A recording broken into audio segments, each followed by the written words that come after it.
Shri Gurubhyo Namaha.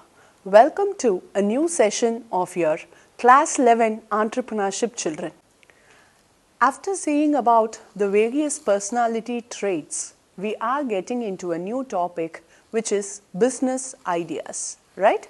So, even though research tells us newer and smaller firms are less likely to engage in formal or structured environmental research, the fact is that generating and evaluating business ideas is an important step in the entrepreneurial process.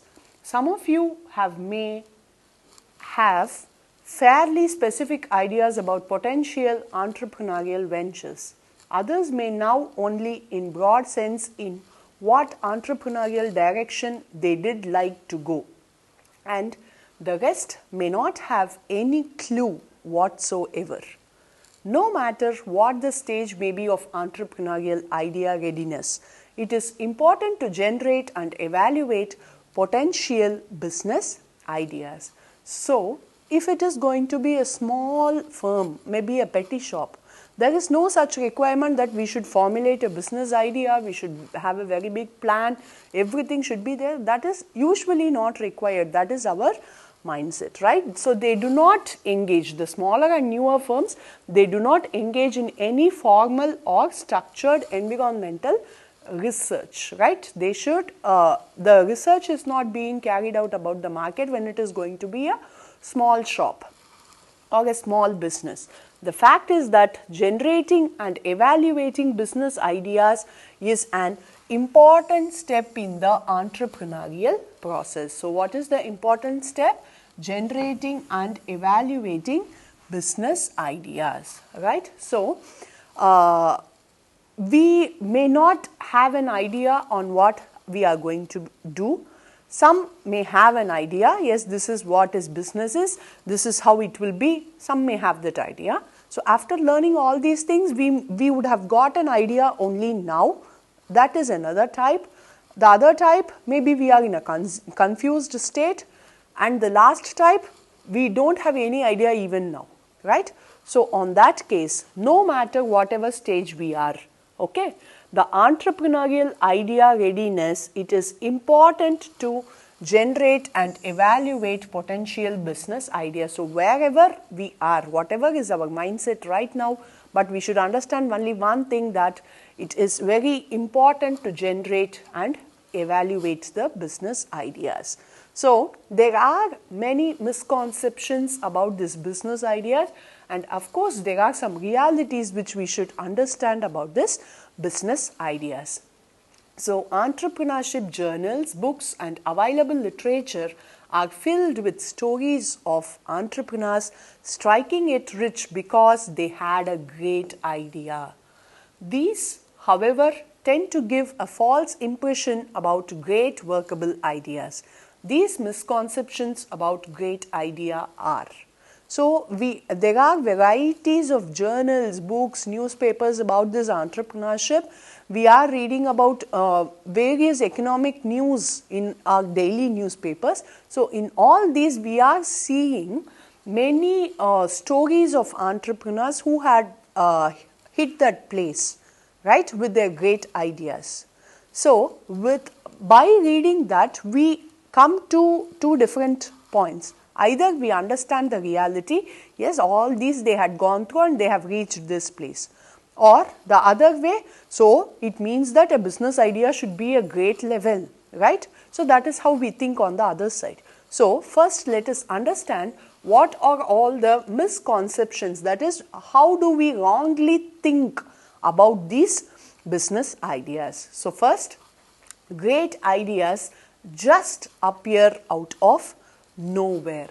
So, the reality is that the best idea generators tend to do so in a structured, systematic way. They don't wait for the things to happen, but instead approach idea generation as the top priority activity by devoting sufficient period of time to it. So, usually we think the great ideas will automatically happen somewhere, it will automatically come and it will happen. No, but it is not like that. Okay, so the best idea generators tend to do so in a structured, systematic way.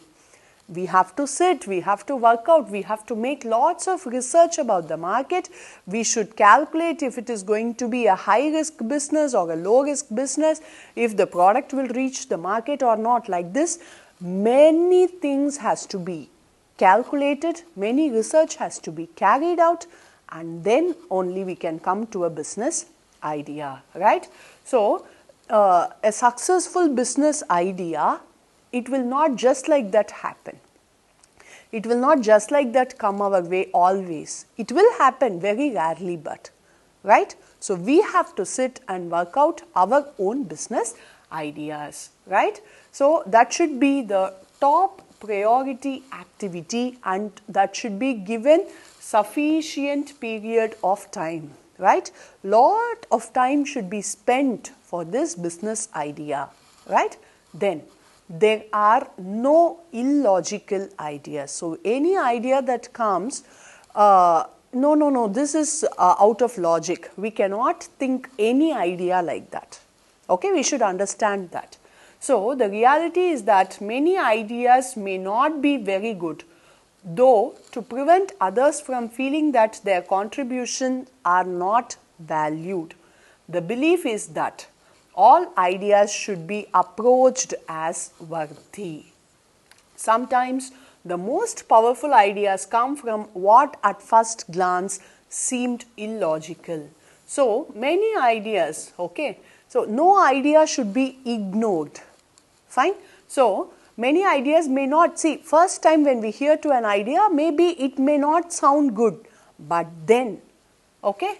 So, though to prevent others from feeling that their contributions are not valued. So, the idea may not sound good, maybe it may make others feel that this is not an idea at all, right? Even the person who contributed that idea may feel that, no, this is not even valued, this idea is not even been valued. Like that also they may think, but the first glance, any idea which was found illogical, that may work out at the last, right? So, while starting up the business, maybe, who knows, it could be a successful idea, right? So, the belief is that all ideas should be approached as worthy. So, in one way or other, each and every idea will be turned out into an business. So, the most powerful ideas come from what at first glance seemed illogical, right? So, now the customers will tell you what to do if you will only listen. So, only if we listen, we can hear our customers, right? So, the best source of ideas is the people who will purchase your products. The only problem with this belief is that although customers can help identify unmet needs, they require more involvements in making a great idea workable than simply listening to customers. So, just by listening to customers, just by getting feedback from them, we cannot be able to generate a perfect idea. So, they should be involved more in the idea generation. So, which means, see, when we launch a product in the market, only from the customers we can understand that if the product has satisfied them or not, right? So, if any improvement has to be made, that can be heard from the end users only, right? So, a person, maybe a smartphone, let us take in the beginning stage while smartphone was first launched, it had only a touchscreen facility, Android, WhatsApp. So, some basic things alone were available, but later one after the other many features were developed. Front camera was developed, then the megapixels were improved. Like this, one after the other, many improvements took place because of the feedback heard from customers. Because customers, when they are not satisfied at a particular product, they will definitely give input that what should be added more to make it a satiable product, right? So, if this is added, this would be a perfect product. That is how we will get feedback from the consumers. So, that should be worked out properly to generate a better idea. And we can generate all the ideas we will ever need if we sit down at a meeting. So, just by sitting in a meeting, we can generate all the ideas. So, that is again not possible always, right? So, generating great ideas should not be restricted to a meeting. So, only in the meeting we should decide ideas. No, nothing like that.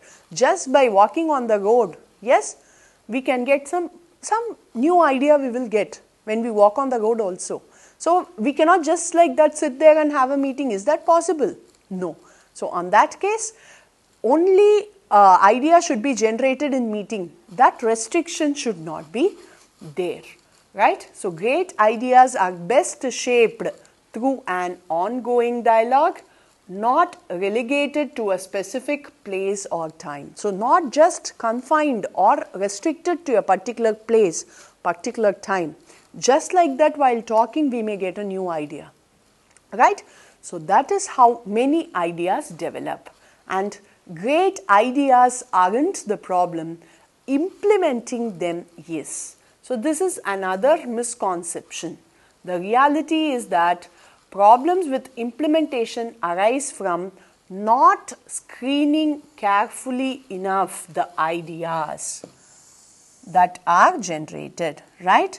So, usually we think that great ideas are definitely not a problem. We can get any perfect idea, but implementing will always be a problem. We always think like that, but actually it is not so, right? So, when we miss something in the idea, then only the implementation part becomes a problem. When the plan or the idea is going to be perfect in all the aspects, all the dimensions, definitely implementing will be easy to do with. If this were done, a lot of frustration could be minimized, as ill thought out ideas could be screened out before even being implemented. Ill thought out ideas can be said as the ideas which will not work out. Okay, it will not work out. So, those ideas, when it is being screened properly at the initial stage, while generating the ideas itself, if it is being calculated well that this is not going to work out, if it is perfectly, the research is carried out in a perfect way and we are coming to a conclusion that this is not going to work out, then definitely we can at least eliminate the idea in the beginning stage itself, even before implementing. Before getting into a tough situation, we can even eliminate the idea itself. So, this is all about the misconceptions and the realities about the ideas, business ideas. In our next session, we will see about generating ideas and the way to generate ideas. Thank you. To receive our online lessons, please press the subscribe button and you will receive the latest updates. Shri Gurubhyo Namaha.